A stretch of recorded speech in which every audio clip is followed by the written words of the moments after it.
1, 2, 3. There we go.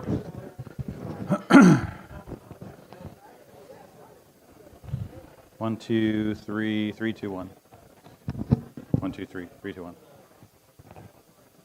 Test, test.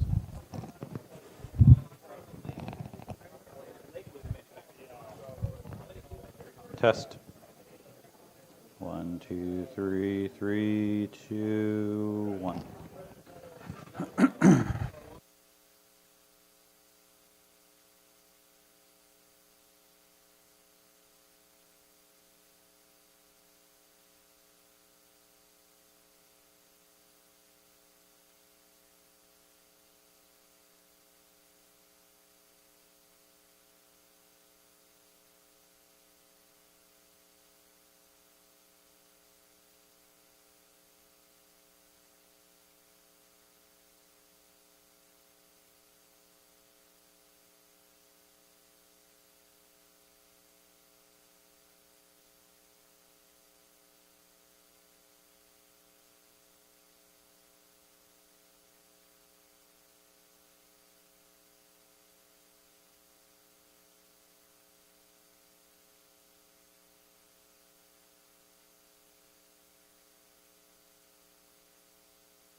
Hello, Anonymous. No, members do not need to sign in. If you can hear me in the chat, send me a message. Hi, Jim. Hello, Shane.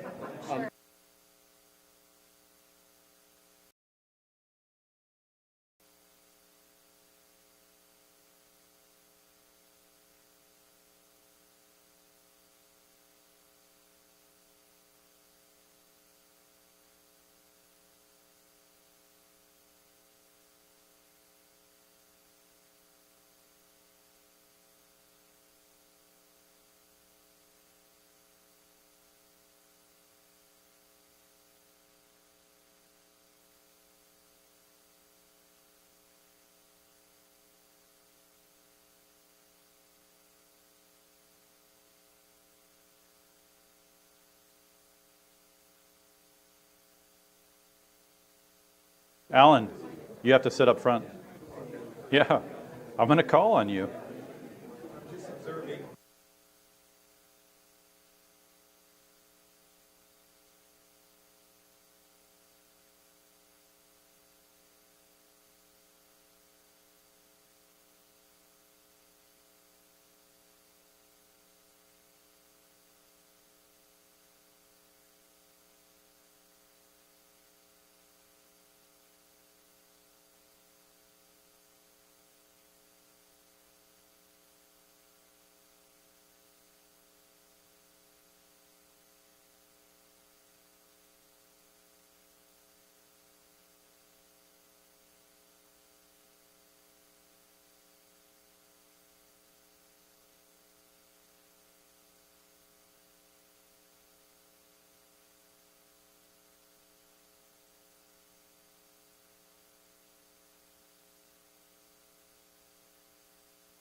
All right, we got everybody? Not really. All right, well, we're starting. Okay. Let me find the one that works. You're going to be up soon. Here, that's for you.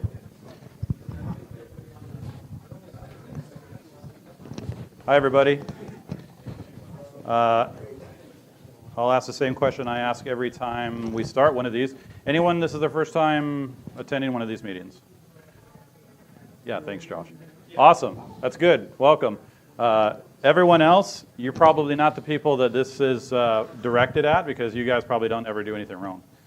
So most of what you're going to see, we have a bunch of statistics. We have these are the issues that we're seeing every single day. And for whatever reason, it continues to perpetuate itself. Every cycle, we get a bunch of guys that they come in, they go to the airlines, they come back, or don't come back. But then we have new people come in, and it's always the same issues. Always, always, always. So we'll tell you some of the things that we might be doing about that to hopefully help that as we get new members in, but then also kind of show you some of the issues that we're dealing with.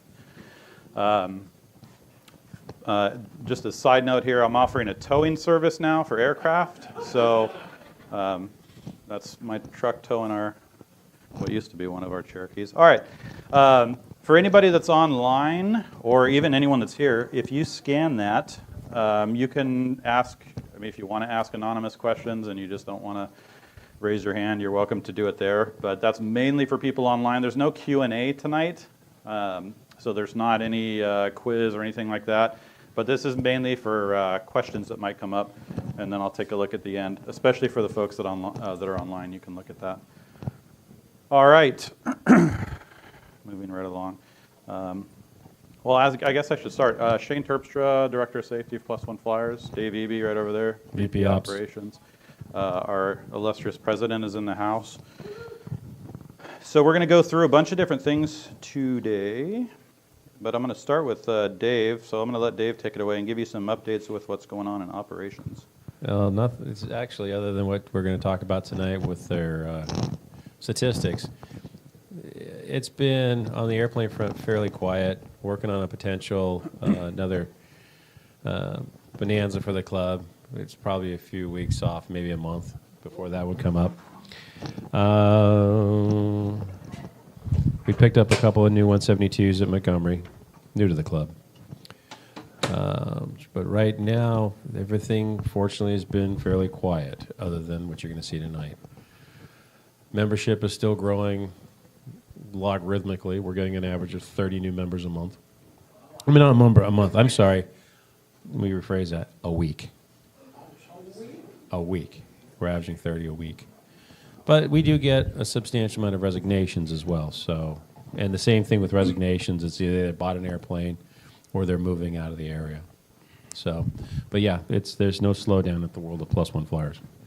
So that's a few things. We've also, just to give you guys an update, the fleet overall size has gone down. We'll talk about that.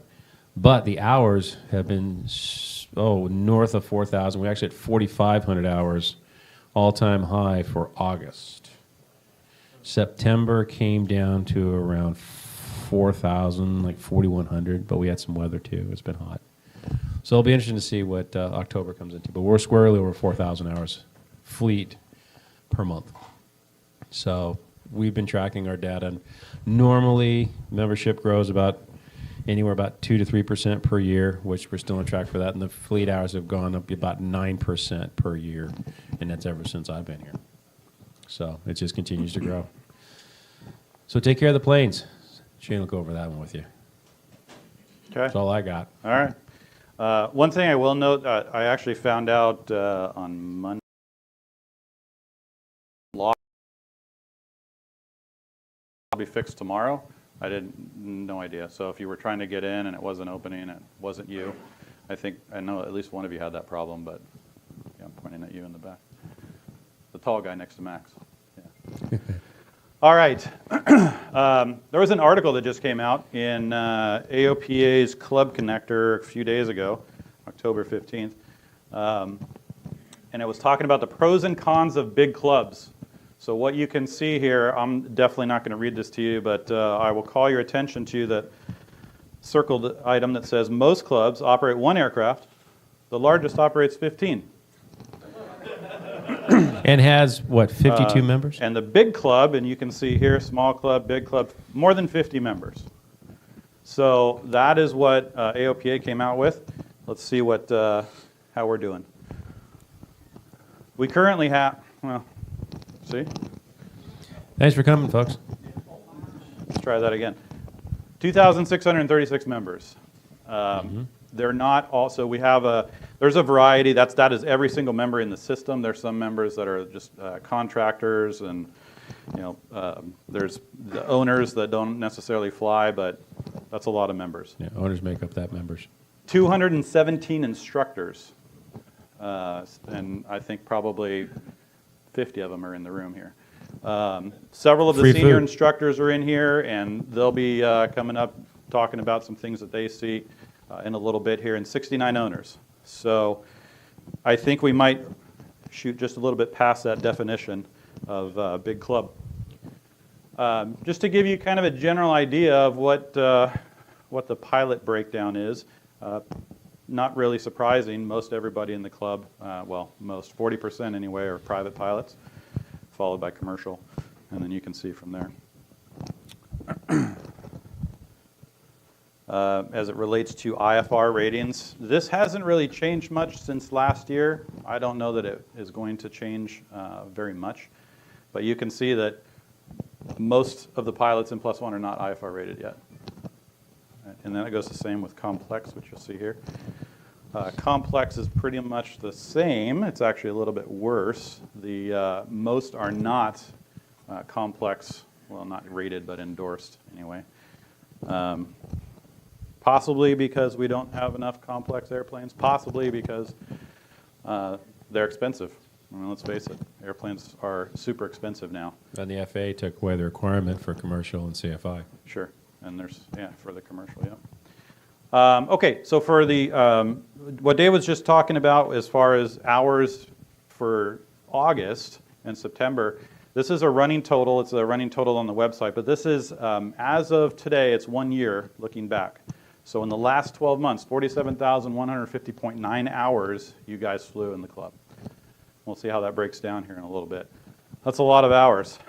It used to be, if I were to go back, I think the hours would actually have, you can see them shift. It used to be a lot more cross-country hours, but there's always there's a lot of local that always happens, and then there's tons of training. We added a section for check ride not long ago, but it shifted a little bit in the last year, and our best guess is that because everything is so dang expensive, that most people are staying more local. All right, everybody still needs to get to 1501, so that's still happening. Oh, God. But mostly it's probably done under instruction. Out of that 47,000 hours, 26,631 flights in the last 12 months. That is a lot of flights going on at any one time, and it's basically it's a similar graph, but it's a breakdown by the number of actual flights. So you can see that there's more local flights versus the hours. Let's see. Should have just done that. So if you were to look and break this down from an accident rate, 8,800 one accident for every 8,800 flights, or basically one accident every 121 days. So 3 times a year, which we seem to be tracking pretty well on. Don't know that I would say that that's a good thing, but I think we're definitely on the better end. And when I talk about accident, I mean the NTSB's definition of accident, not just some kind of other issue. We're going to look at a few of those. One thing I actually didn't put it in the slides because Dave and I were actually just talking about that yesterday. Did anyone hear about the Williams, Arizona crash that just happened? There was a PA-28-140, I think it was, with a 160 horsepower engine from a flight club down at Brown. 3 people on board. One of them was a club member. They're all dead. That was Tuesday. Brand new member who happened to be an instructor. No idea where anyone was sitting. No idea. got his check out Thursday. The crash happened on Tuesday. So while it wasn't ours, it certainly hits home that, I mean, these are guys that I imagine someone in here probably flew with them at some point. This gives you a breakdown of the distribution of the hours. I mean, it's not really any secret, the 172s, everybody's training in those. So, and I believe, without looking at the website, I think that's the PA-28s, and then the Duchess is the next one, which is not really a surprise. Everyone's using the Duchess to build time. This is kind of what the checkouts look like. Aircraft checkouts are the number one, new member checkouts after that. So that's not really for the instructors that are actually doing the checkouts, that's what they're doing. And they're doing a lot of them. So let's talk about what we're actually here for and the stuff that I want to touch on. This is the last year, okay? There's basically 3 levels, if you will, of issues that we have, or safety-related issues that we track. One's the safety concern report. This is kind of, we'll call it the lowest level.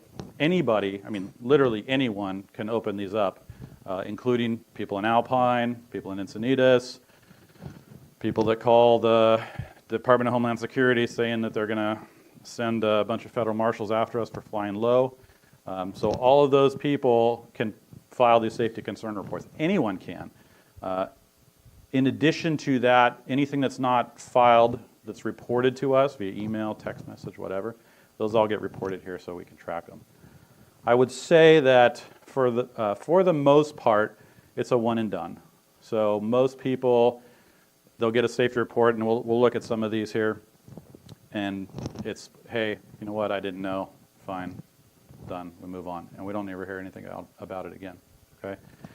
But there are some repeat offenders for different things, and especially noise complaints. We'll talk a little bit about that and why it's getting more and more important, but you can see that's the top by far. 121 of those, 42 ramp issues, and we'll look at what that is. 32 maintenance, 28.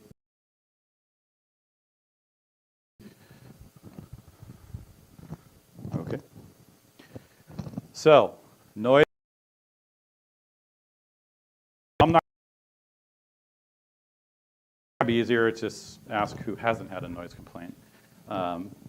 The big issue right now that we're having is in Alpine. Here, let me see. Yeah, right here, basically, or right here, over Viejas. The issues are not just airplanes flying to and from, it's the incessant over and over, hundreds and hundreds of maneuvers. And to be fair, it's not just us. It's every school, every club. We're actually better, believe it or not, than any other school out there. We're better than anyone else, which at least that's what they tell us. Sling has been hit, and I'm like, no tomorrow. Well, there you go. Even a couple thousand feet above the ground, I mean, if there's nothing else going on out here, it's not like the city where there's all kinds of background noise. You can hear it. It's pretty, I mean, I was out there for a while at one point, and you can definitely hear it, even a few thousand feet above the ground, especially if they're, and then all of a sudden, boop, right? And people are probably just hoping, okay, hopefully they're going to get the engine back. So that's one over there. The next one, this one is actually a little bit more entertaining, at least for me, because this one, the person that calls typically, there's a couple, but the person that calls is very animated. The CFIs know about this because I usually share the voicemails. Yeah. All right. Yeah, those are always fun. If I believe it is right around here somewhere. Actually, I think it's right over here. Encinitas. One of the issues that we're now having is that it's gotten so bad that someone or multiples of someone has gone to the FAA. And they are just reporting the same stuff to the FAA, to the FSDO, And the FSDO, they have to act on these things, whether or not it's a violation, and 99% of the time it's not a violation. Whether or not it is, they still have to. FAA was from the FAA, the FSDO manager, who said, can you guys do something about this? All right, I mean, it's not a violation, but seriously, can you do something? And all we can do is put the information out. It's up to you guys to actually not do a couple maneuvers, move on, whatever. Getting all the calls, and they don't do anything. Well, who's the next call? All right, lawyers raise your hand because they're going to be calling the lawyers next. And there have been schools that have been sued, and I believe one, for this noise stuff going on. And there's not really anything we can do if that happens. We try to keep it to the point where that doesn't happen. That's why we try to put the information out. For the most, that was one or both of these communities were involved in the lawsuit that actually went against the school. So that's probably why they're not being touched. Wajito Ranch out the dirt strip north of Ramona.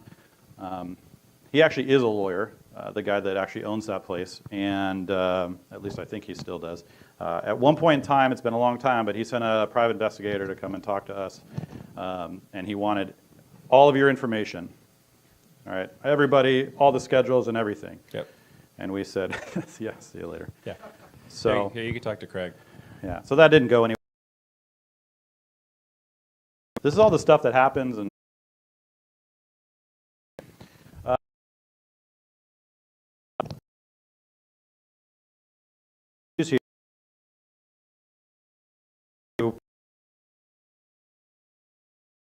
they come to their spot, and then 190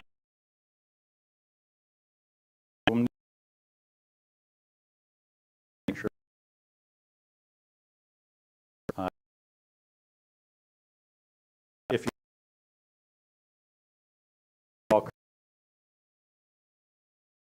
you park along there's at Gibbs anyway, there's right by the 310 is still there. Is that what it is? Yeah. Green and white Yeah. one. So you can park like right around there, and usually they'll come in and put it back. I mean, that's kind of what they're supposed to do for the airplanes that are in the hangar. But there's not that many of those over there right now. No. The other part, They'll do it for the covered parking spots too. They're for the Debenhams. these two kind of go hand in hand. I mean, if you just kind of, a lot of this is common sense. And like I said, most everybody in here probably looks at this and says, wow, that's just, I mean, why would you even, how would this even be an issue? But it is, trust me, big time.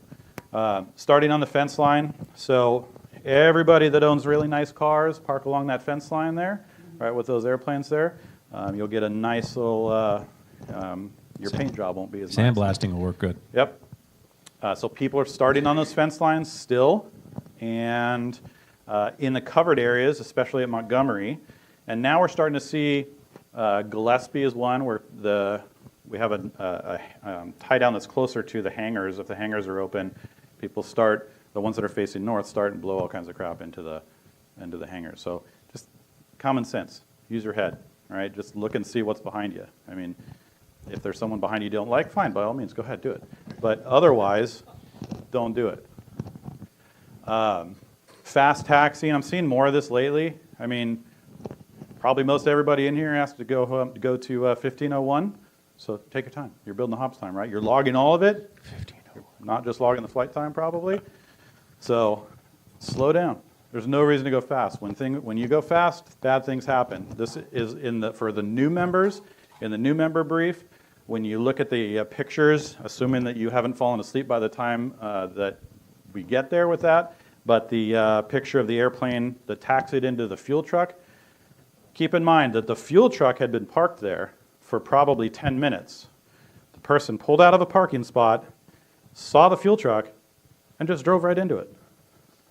Okay? Just drove right into it with the prop going, the guy fueling to the hit last few years, a few years ago, but Yeah, it's a while ago. we haven't seen that lately. But we still get this fast taxi followed by the taxiing through the tie downs.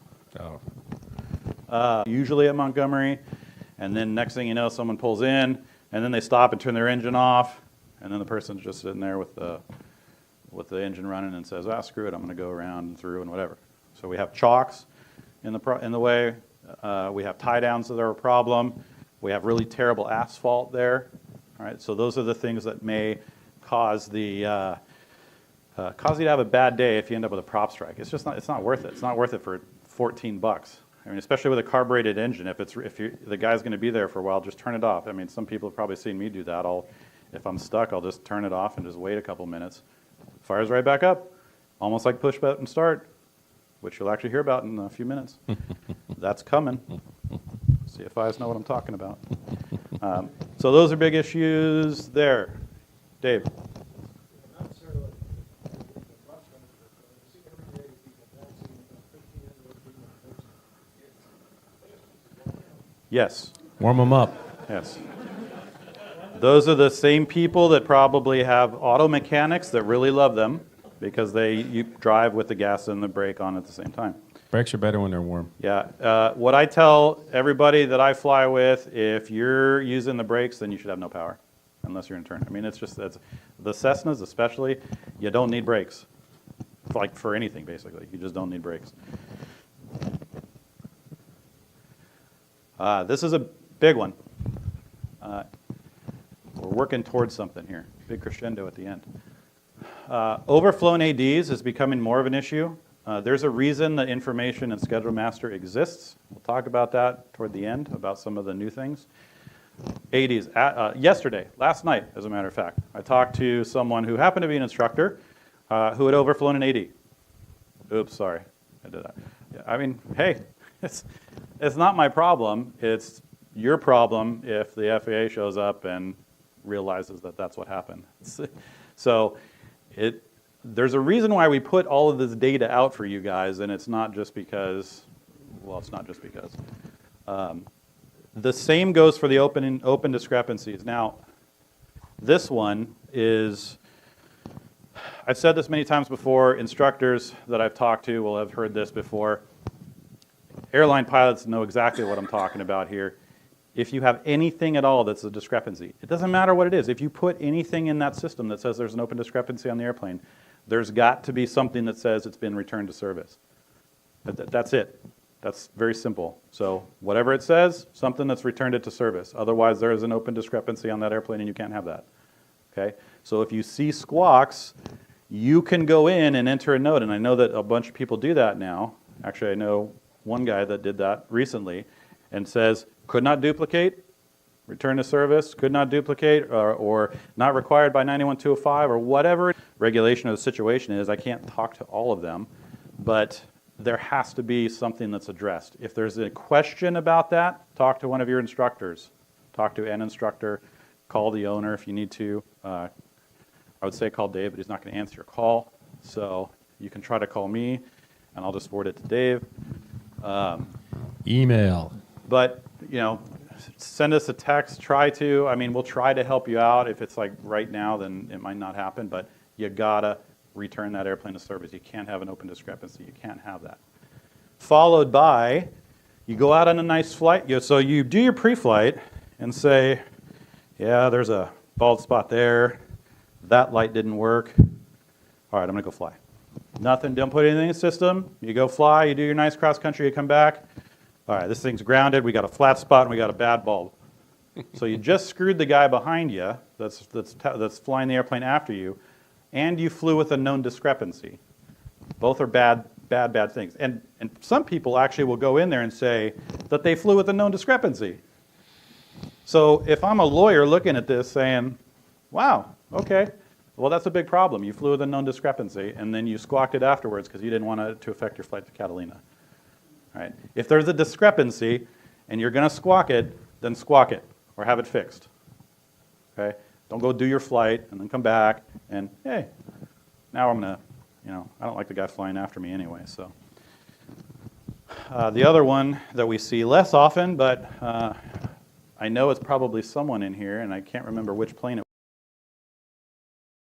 Not followed. So when you log into Schedule Master, which most rather, there are maintenance notices, usually to the effect of, hey, this is a new engine, you're not supposed to do this. So don't go over 5,000, don't fly and do touch and go. So what happens? We get a call from one of the owners that says, hey, this dude was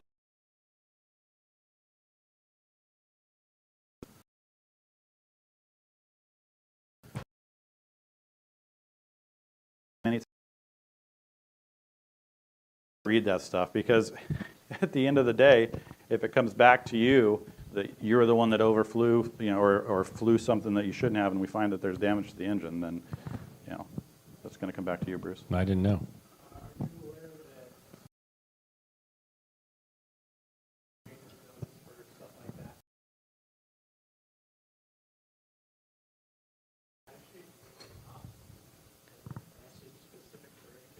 Yeah, it's been that way for a long time.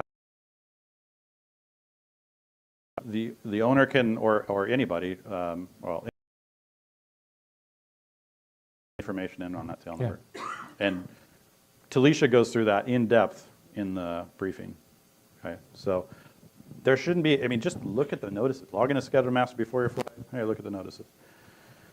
And I'll tell you about some of the things that hopefully will fix this. These are fun. I get a fair amount of these. More recently, I actually got a video. I think I shared it with the instructors. I'm pretty sure it was a club member that took a video of one of our airplanes, like standing on the beach with the airplane level. Probably sure that he's not like 500 feet tall, so it's interesting.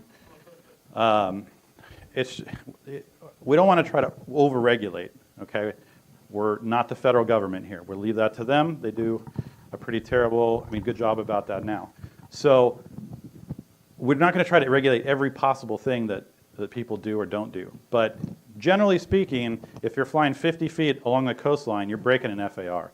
You can say it's over the water, over open ocean. Sure, but there's probably surfers. There's probably boats.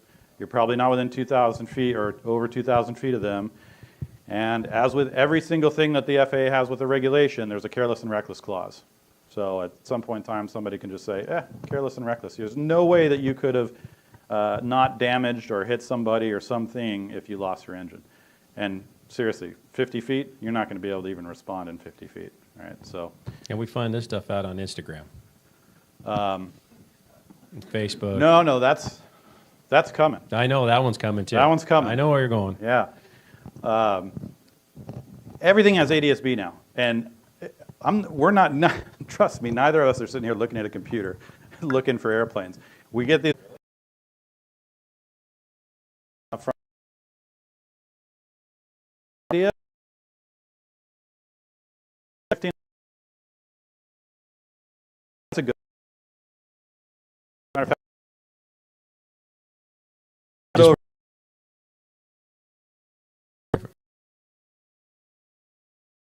Legal though.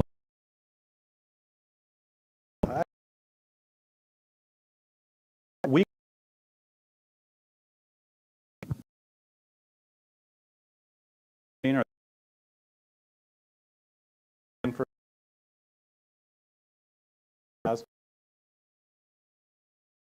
careless reason why we follow up with this stuff. So typically the question that comes up is, can you do a bay transition? Sure, 500 or below. That means you could be at 500, no problem. And then past OB, you go up to 800, no problem. Not that big a deal. And then everything else, 500 feet, that's pretty low anyway. So if we had the seaplane, I would offer to take everybody lower, but somebody sunk that thing. And then general safety of flight. These are the best ones. The best one that we got this year, the flight into known icing with an Instagram video followed by music saying that I might die. I'm not kidding. Not kidding. You can't make this stuff up. No. I don't even remember how we got it, but I still have it. It's kind of a catchy tune. It was pretty good. And you can see it clear as day. Known icing. There's ice on the windshield, ice on the wings. music going, I might die. I'll let you know. Hopefully I get out of this. Come on. And the member's name on the top of the damn video. Yeah. Yeah, I was in the Grumman up at Palomar. Actually, don't know. I mean, just like I said, you can't make this stuff up. The TFR violation. That's funny. That's still the best That was one. hysterical. There are multiple TFR violations. The best one's the presidential one that, Trent's really familiar with that one. no comment. Yeah, I talked to Secret Service. Super nice people. That was fun. Unfamiliarity with the area. This is a big one now, and the tower is calling me like all the time now about some of this stuff. A lot of it is a language barrier. Okay, so there's just tower tells somebody to do something, they have no idea what's going on. Next thing you know, there's all kinds of conflicts, and it's bad. I've seen some of the stuff. I don't know how these people stay sane if they do, but.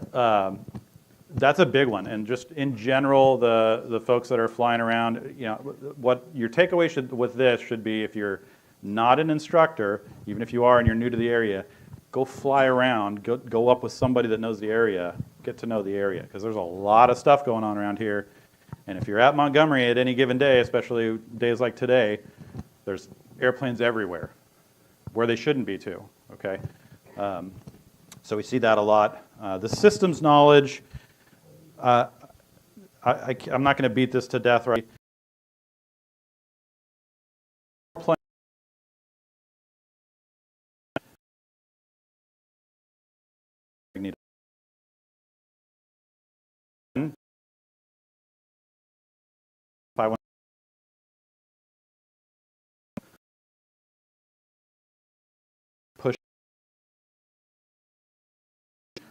They're actually, the system, I was looking at the system, it's pretty slick.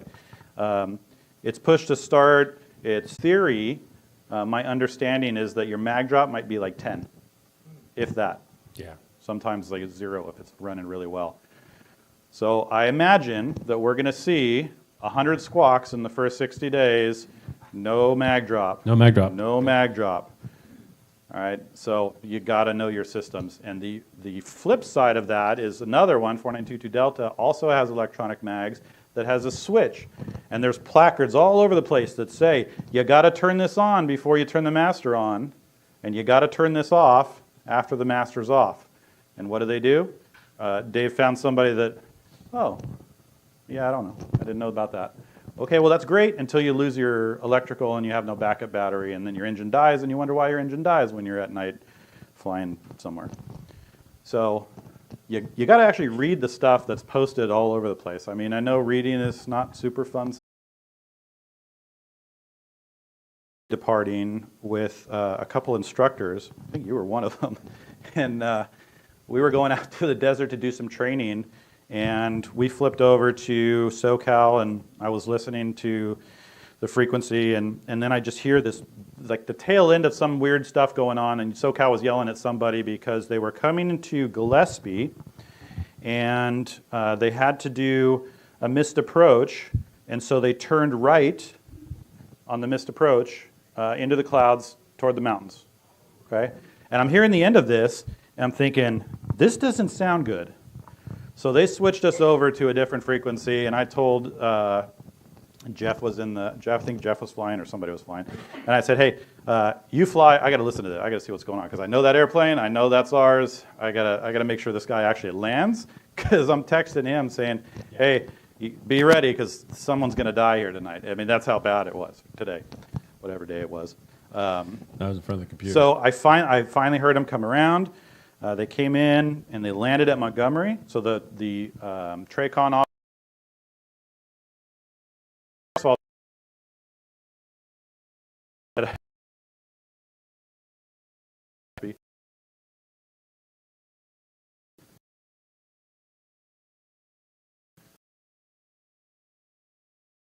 and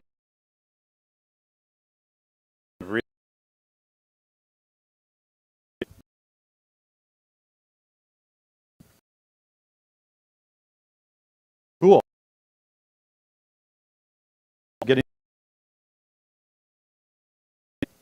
So that was good. We carried on with our flight. I came back.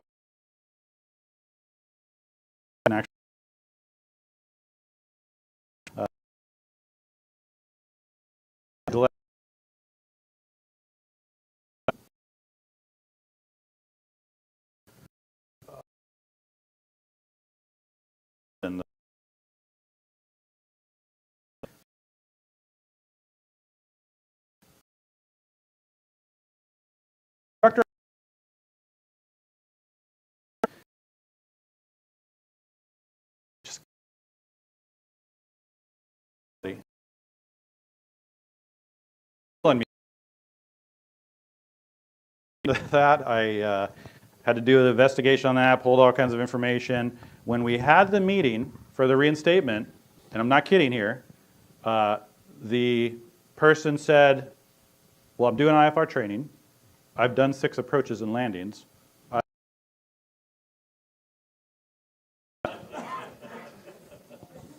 So that happened. And we've never had that.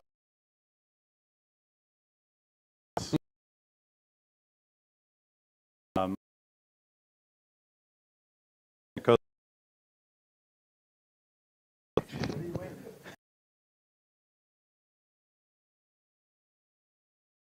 He was invited to go someplace else.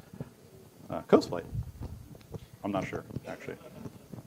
I just like ragging on them. We're seeing. These are things that usually result in some kind of monetary damage. Masters left on, that's self-explanatory. I'm not entirely sure how that still happens. One of the big ones we're seeing now, I know the gyms had this issue, is people that don't know how to put oil in the airplane, so they just pour it on the it does go in the engine. It doesn't go on top of the engine. It is an air-cooled engine. I mean, yes, it's oil lubricated, but the oil goes on the inside, not the outside. So you actually kind of have to put something in that little tube and then pour the oil in there, okay? You will be charged by the IDP committee if they have to, go out and pay to have the whole airplane. And it's several $100s to have someone go in and clean all the oil up out of there. So how to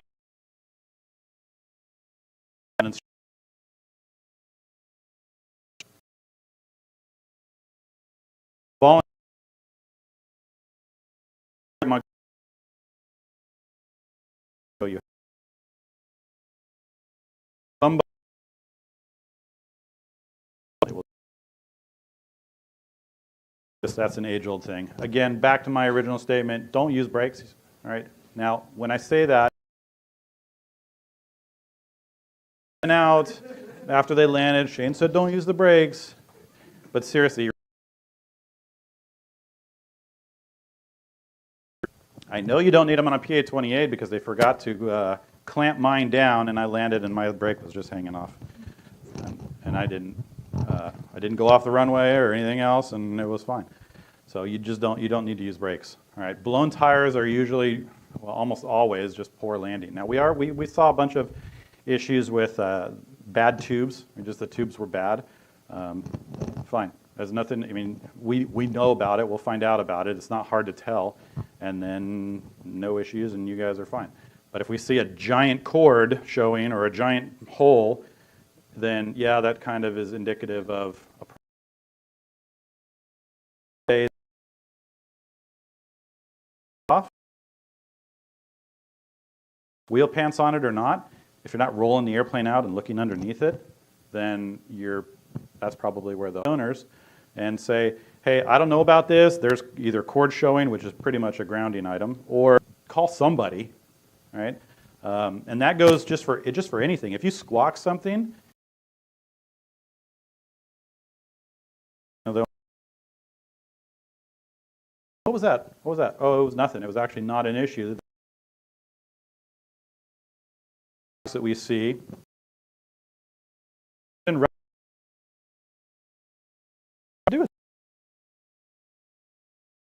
What? I mean, okay. I don't know what to do. Hard landings. All right, moving right along. Some of the stuff that we see on IDP reports, both visors broken. Not really sure how.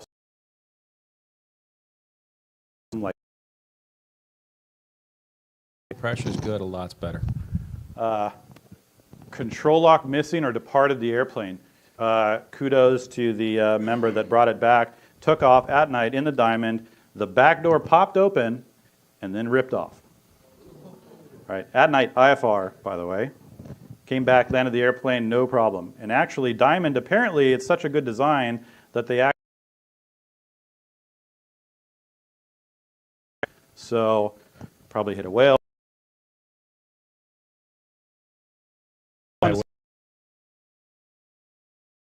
Yes. Accidental oil spill, we talked about that one. Not going to hit that one again. Another one that was interesting, there's a master, so this just reinforces what I was saying earlier. This one was it caught my eye because apparently the renter and the CFI, they got to the plane so late they didn't perform a pre-flight. I mean, whatever. I guess that's optional. So there's that. Show you.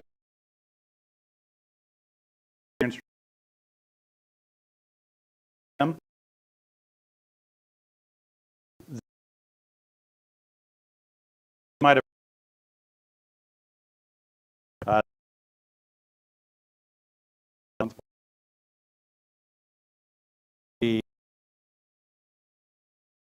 and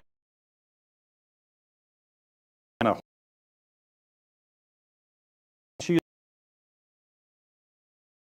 turbine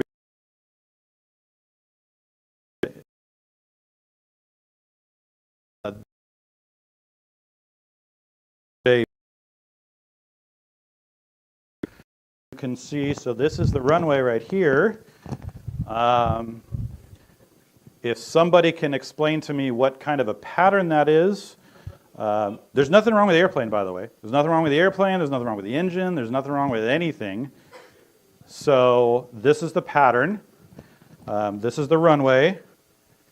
And if I remember correctly, this is where they landed. That's not a runway, that's a road. Kudos to not damaging the airplane, but a lot of bad decisions went into that flight. So that was, I put that in there. It wasn't actually, thank God that wasn't damaged, but not good. This one just happened. This was a student pilot that was doing some solo work. That airplane is destroyed. Total loss. $160,000. $160,000 hit to the insurance policy. What you can't see is the damage to the wing, I think, got damaged. The nose gear collapsed. The prop certainly struck. One of Charlie's lights at Montgomery got hit. Yeah, the rear spar was bent too. Fire. Yeah. That's almost a given. Firewall damage. So total loss right there. One of the issues with this, for all the instructors out there, and you guys have probably heard me talk about this, if you're not reading my emails, then I'm going to reinforce it here. You should never solo somebody with zero limitations. Okay? If there should be something on there, and you got to check the weather for them and with them, because this day there was a 10 to 13 knot crosswind, and several people even, mentioned it. That there was a crosswind. I think I flew right before this, and yeah, it was pretty crazy.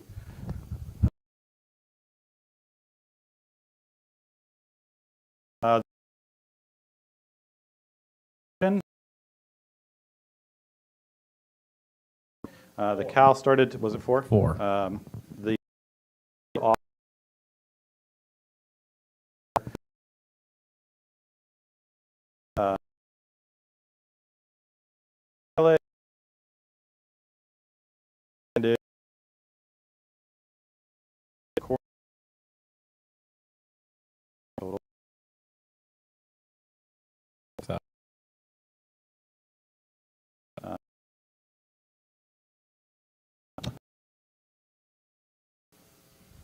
No, what happened is the CFI, when he latched the cowl, longer story to it, but basically when he went to latch the cowling, when he realized the battery wasn't okay. So the issue was he couldn't get it started. So he claimed to have a dead battery. So the Crown Airline guy came over and they took the cowl off the airplane. This was on a Friday. So they looked at it, looked underneath the cowl, they couldn't find a battery. Well, if you found one in a Piper, then let me know because they're normally in the back. So, he realized if you do that reading thing, the starter switch says push to start. That's why he thought he had a dead battery, because he didn't push. So he realized that, leaned over, hit the button, pushed to see if it works, and sure enough it did. 3 people in the back are like this. So then they all loaded up and off they went. He never checked the clips again. And so what happened was, it says he got airborne. It wasn't secured, even though it wasn't going to depart the aircraft, but it was coming off. It was making a lot of noise. It was going into the propeller. You could hear it grinding. But, instead of just continuing to fly the airplane, tell time coming back, he panicked and he tried to go for, he tried to hit 2-3. Yeah, he tried going for 2-3. 5. And then, 5. And then turned out to be the mud bogs over there at by the 4 points. And he pulled the power back, too. He reduced power. Well, I didn't want to do any more damage. But on a funny note, this was the best part. It had rained a lot. It was a storm had gone through. So one of our great owners, Pedro, he owns 88 Golf and 5150 Delta. He's got his hangar sitting over there right by where the accident occurred. A mud bog.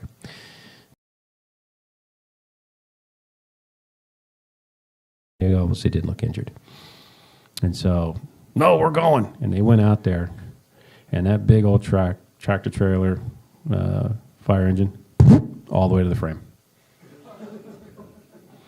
And the ambulance said, well, heck, that's not bad. We should be okay, too. Same thing. Charlie was there for that one. He can tell you about what it took to get him out of there. Man, they tore the hell out of the place. So, realistically, he panicked, and he set it down. But plane took a beating. But, yeah, he broke it up pretty good. But, yeah, he just didn't check those clips. That's why every time I fly Pipers, I'll always run my hand on those clips and make sure I can feel the tongue going underneath that little clip. If I don't, I clip it. But that's pretty common, unfortunately, with Pipers. I've find a few of those myself. And that's also the reason why the price of fairy shrimp at your supermarket has gone up because of that. Yeah. Okay. This is kind of what from a financial standpoint, the way the IDP is distributed as far as the money. This is, I think, just for this year.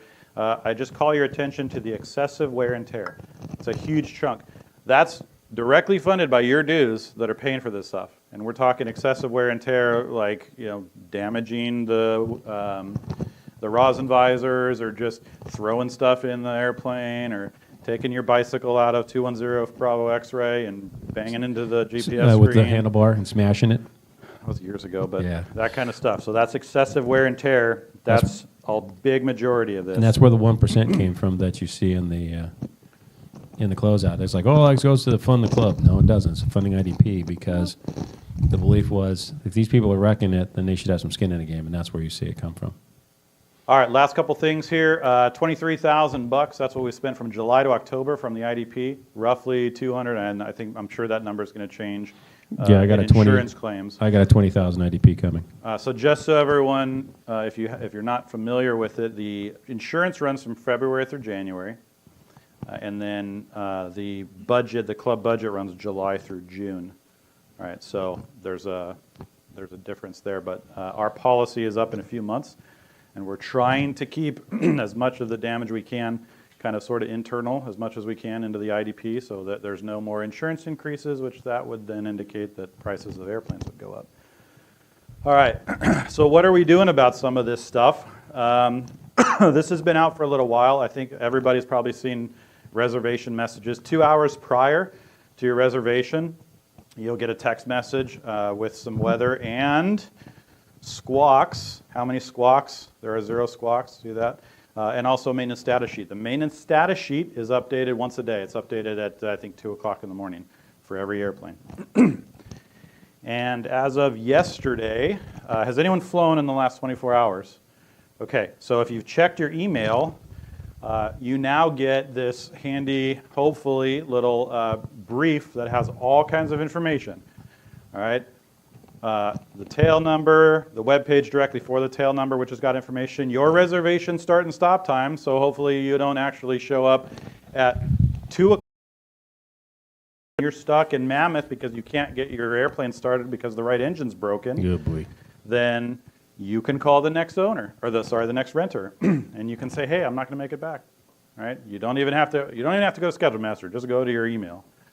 All right?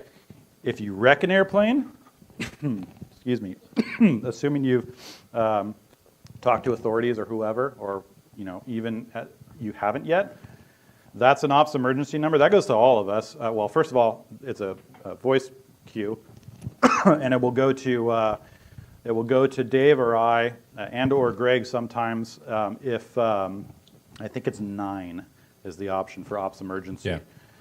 Don't call us if you're trying to figure out how to pay your bill. That's not an ops emergency. I couldn't get into Schedule Master. Or you couldn't get into Schedule Master. That's for if you have problems.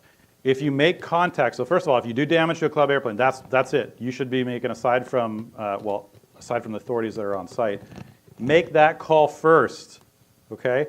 Because once you notify us, we will, 1, direct you, and 2, let you know if there's anyone else you need to contact, and then you let both of us know. If you talk to Dave, you basically talk to me and vice versa, okay? Yeah, it gets to the point now where sometimes people just reach out to Talisha and they don't talk to us, and we don't hear about stuff till it's long gone. And I'll reiterate again, like we've been having this problem, we're still having it. Talisha is not ops. Talisha basically is a member rep. She brings you guys in the club. She'll help you out with credit card issues, and if there's a scheduling issue, she might be able to help you out. You got a fuel receipt issue, you got a safety issue, you can't get into, you got a plane's messed up, you can't close out an aircraft. That is not her. She is only basically, the old saying was when we brought her online, she basically hooks the membership in. She's the one that processes you and gets you into the club. From there on out, it's between Shane and myself processing and keeping things moving. And that's what's happening now. Is a lot of people reach out to Talisha. She leave her message. Her phone gets hammered. And her emails get saturated, so she can't keep up. So we might hear about an incident 2, 3, 4, 5 days later because it took her that long to get to it. We don't want to hear about it from the news. Yes, sir, in the back. It does not yet. That is a potential that we're looking at. Yeah, because the flight instructors get the initial text message. Right. They don't get this whole email as part of that same email. So you shouldn't overfly a squawk or a inspection or fly with open squawks. Again, part of the same email. So the departure current weather, you can see if you need to cancel the airplane because it's a quarter mile in fog, then cancel the airplane, right? And that way you're not calling Dave or the owner saying, hey, can I have my 1 hour Yeah, can you minimum waive that waived? 1 hour for me, Right. please? And the last thing that I'll point out, and I'll show you what this looks like, is if you click on those, the safety reminders and pre-flight tips, which coincidentally actually reference every single thing that we've spoken about. Everything. So if you look at this single-page document here, you can see all the stuff. You can look at it. You can actually print it, laminate it. It's got sections on whatever that's about. Taxi.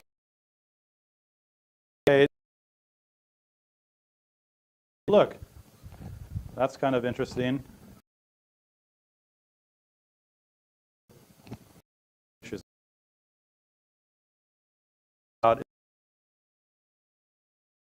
Actually, hours point in time where you can opt out if you want. It's completely up to you. We're providing the information. What you my senior instructors, I know there's a few of them left up here. If you come up here, and then they can 3, 4. Well, y'all. Come on, everybody. It's needs to be the good. panel.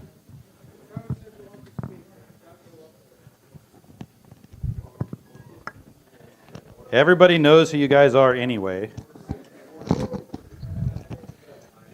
You wouldn't think these guys would be shy. Yes, sir. I believe the answer right now is 95 total airplanes in the club. 8? Oh, yeah, it went down then. Oh, yeah. 88? Yeah. Yeah. All right, so I will do some, I knew there was another one. I'll do some quick introductions here. Let's go by height.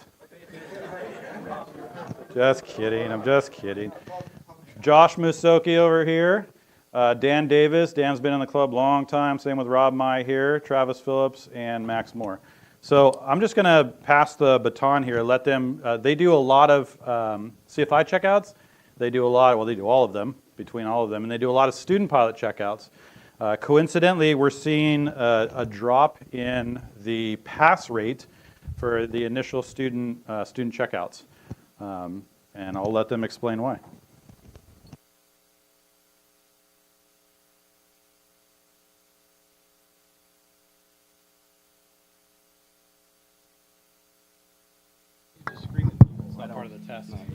I usually just scream at people. All right.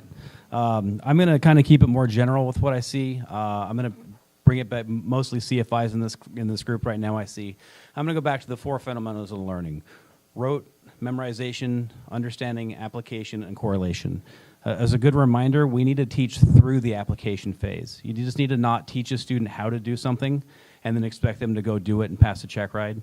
I'm asking you to go the next step and just ask the question, why? Why do so I kind of do it 3 ways. What are we doing, how do we do it, and why do we do it? Something simple like a mag check. What are we doing? Do it. Well, drop. All right. Why do we do it? The book says to do a mag check. And then the other thing I see is they're using the abbreviated checklist that says mags check. I'm like, all right, what are you checking for? A drop in RPM. How much? I don't know, like 50. I'm like, okay, well, let's see what happens today, right? So then the other thing I do is I really asking for the correlation part of it. Let's correlate that to what are you checking, what would be wrong, and that correlates it all together with other systems knowledge.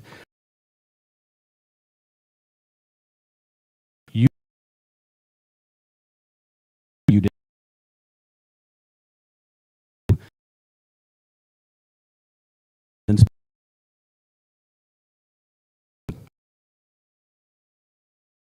Plugs. After the last pilot didn't lean the mixture, and now that they know what they're checking on a mag check, how do you clear it? And I go back to money.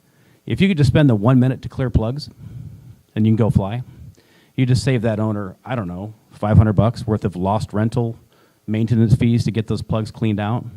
So it goes back to money. If you want to keep your rental rates low, make sure your students know why they're doing items like a mag check. Mixture is a big one. Okay, what are we doing when mixture lean? What does that mean? It means to pull the red knob back a little bit. Okay, can you explain that more to me? Why are we doing that? Oh, it's too rich, too much fuel. What are the problems with that? And then they tie it back to magnetos and the light bulbs. Go to the.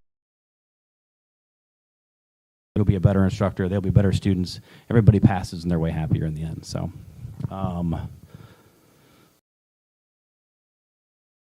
right, especially Montgomery with big.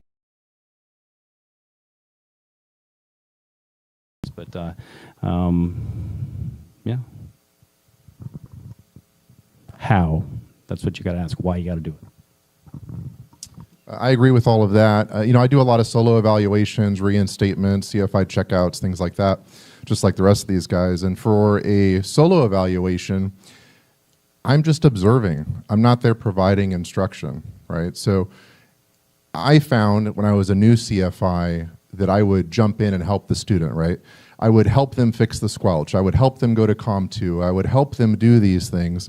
Then when they show up to me to do a solo evaluation, I realize, their CFI was probably helping them because they look over at me. Hey, what do you think I should do when the mag doesn't drop? Hey, what do you think I should do when it does drop and it drops 200, right?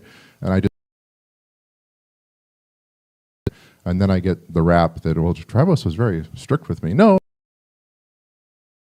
I wasn't there, right? You were on your first solo by yourself in a club aircraft, and this happened. What would you do? And that's usually what I ask them. What would you do? I had one student, we're going down, Juliet Hotel Alpha to 28 right. So we get to Hotel and Alpha, and the student continues going on Hotel and doesn't start the turn to Alpha and realizes he's probably going to go in the dirt. So he stops and looks over and goes, I don't know how, I can't turn any further. I said, well, what would you do if I wasn't here? He goes, I don't know, I'd probably shut down. I said, okay, so I have control and I get him out of there, right? So differential braking, add a little power, get a little differential braking. So that could be stress, right? Anxiety, stress of being evaluated. It could also be that that evaluator or that instructor was providing a little bit too much instruction, right? We need to set the students up, set the pilots up for success and see how they react in these situations. On the oral exams, I start the oral exam with, who are you? Show me your documents. Much like a check ride. What would it take for you to go fly this aircraft today? Oh, I need my student pilot certificate. I need my endorsements. Great, show me those endorsements. Oh, I don't have them yet. Okay. Have you talked about your endorsements with your instructor? Well, I think they just signed something. Okay. Are there any limitations that you've talked about? Well, I can't carry passengers. That's good. That's a very important one. How about clouds, wind? Yeah, I don't know about the wind. Maybe, what is it? Yeah, nighttime. I don't know if I can fly at night. Bravo. Can I do all that? So we just talk about those things a little bit. And that's okay. That's probably more on the instructor than the student at this point. But then I give them those scenarios. Hey, you're flying. Where do you practice? Alpine. Cool. All right. So we're over Alpine. We're at what altitude? 2,500. No. Let's go a little higher. All right. 4,500. All right. We're at 4,500. You do some maneuvers and you roll out wings level and the magic smoke comes out of the GPS, right? It just went poof. What do we do? Well, I don't know. Well, what do you think happened? Well, I don't know. It's on fire. So, well, maybe not on fire. Maybe the electronics died on it. So how do we troubleshoot? So just giving them scenarios. And if you're an instructor here, give your student those scenarios, right? Be out practicing with them and say, the radio's just turned off. What are we going to do? We're not going to go land on the freeway, right? So talk through, how are we going to handle this situation? Is the transponder still working? Can I squawk 7600? Do they even know what those squawk codes are? I've had several people tell me 7700 or 7500. Those are not good squawk codes in this situation, especially 75. I've heard it.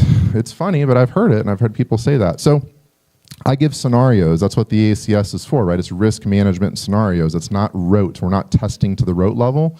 We're testing to the application level. We aspire for correlation, but that's pretty hard to do. So we at least test to the application level. So I give scenarios during my evaluations. I try to paint a picture that they were on their first, second, or third solo flight.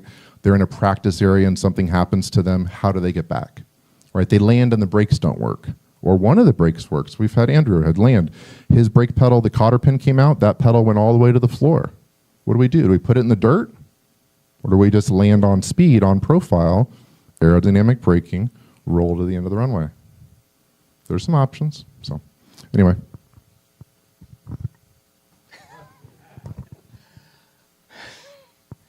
Hello all.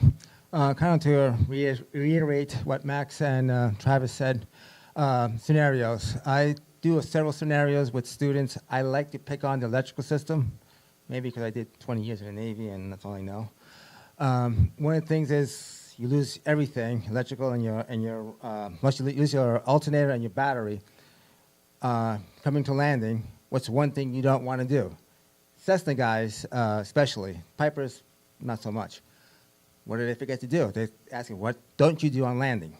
They're thinking, squawk this. Like, SoCal knows about that. Tower knows about that.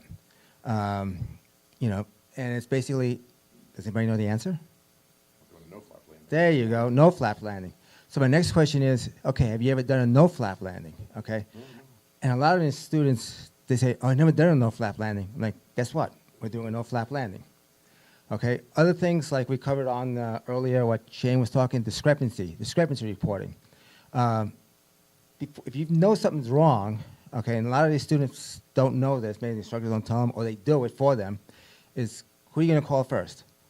Not Dave, the owner. Call the owner first, okay? Because the owner might have, if you come to the airport and see the tires flat, okay, don't go ahead and squawk it. Hey, if it's like a Dave Gordon plane, you know, he'll be there in 10 minutes with a tube and tire. True story. So he'll fix it right then and there.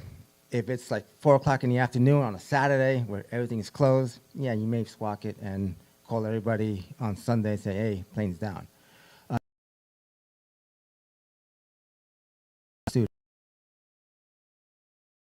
Students, my 2 deal breakers is obviously landings. They can land the plane on center line. Now, if we have gnarly crosswinds, I give them a little leeway. But if it's fairly calm and they're landing left of center line, right of center line, or not near center line, it's a failure. And situational awareness. I always say, students, okay, it's your solo check. You take me to your practice area so they know where we're going. And guess what?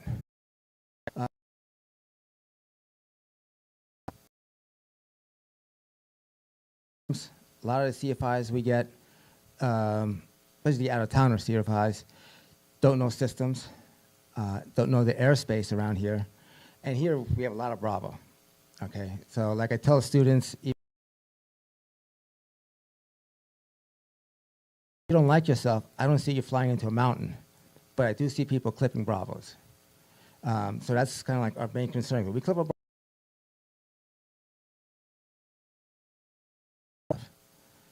All right, that's all I think of. I will second what Max, what's this guy's name again? Travis and Rob have said.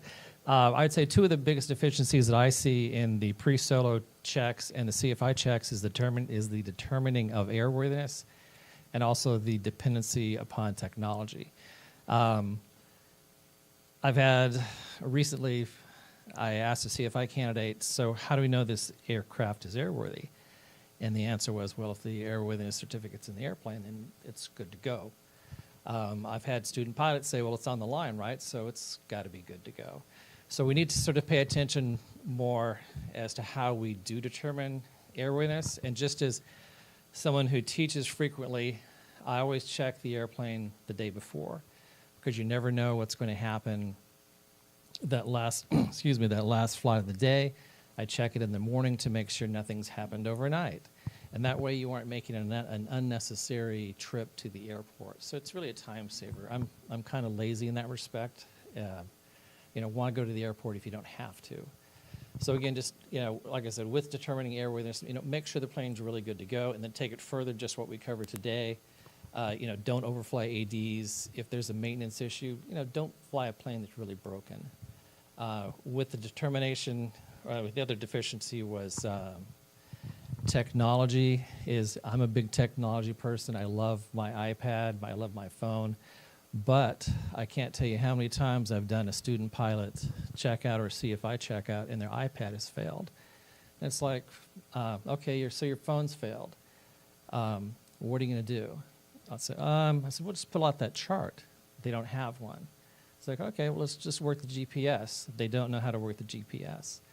So use everything in the airplane or know how to use everything in the airplane because, your phone will die, your iPad will die at some point. So speaking from personal experience. So I'll mirror what everyone has already said. One of my other pet peeves here is that situational awareness. Pilots take off out of Montgomery and instinctively go to 2275. You're still in Class Bravo. You still got people that can help you should you have an issue. Pilot sitting out of Fallbrook on 2275 is not going to help you. He can listen to what you're saying. I suggest if you're heading eastbound, 2435, at least till you clear Class Bravo. It also, what it does for you, blue and white Cherokees, there's about 10 of those out at coast. Well, which one's next to me coming to hit me? I don't know. Is it 404 Charlie Alpha, 405 Charlie Alpha, 406 Charlie Alpha? I don't know. It's just blue and white Cherokee. That's about all I got. Thanks, guys. All right, I'll open it up to questions, and then we'll close it off. Any questions, concerns? Anyone? Okay, and for those that want to see the whole credit thing for the instructors, I was going to add that too, but I just put reading. Thanks for coming, everyone.